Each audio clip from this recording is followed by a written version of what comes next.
da ita na saba. Ni ba san da ya sauke ni abokina karmiyo ta baba. Aboki ka saurara kaunar ta yi mun wani kamu. A kullum ina ta tunani rashin ta zai zama mini famu. Amma gashi ka zo ka ce wai a san ta kayyo kamu. Ban fahimta ba aboki, ban fahimta ba.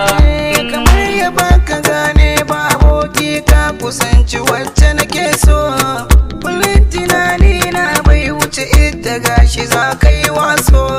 Sanan aboki na ne ka bar ta ni take yi waso. Kaga mun shaku, wallahi kaga mun shaku.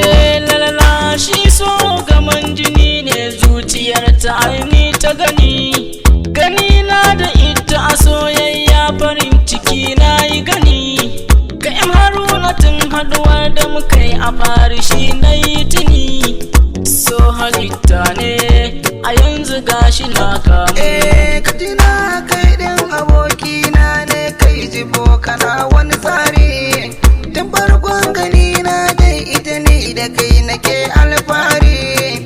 Da so ka tuno yarinyan nan da na ita baka story.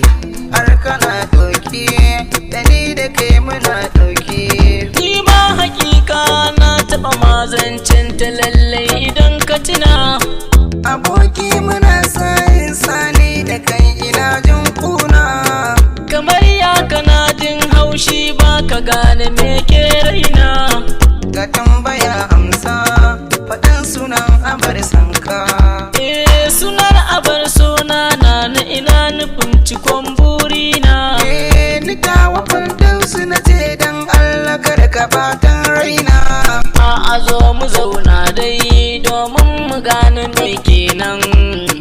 To tunda mun zauna maza nunan hoton ta ko zan gane.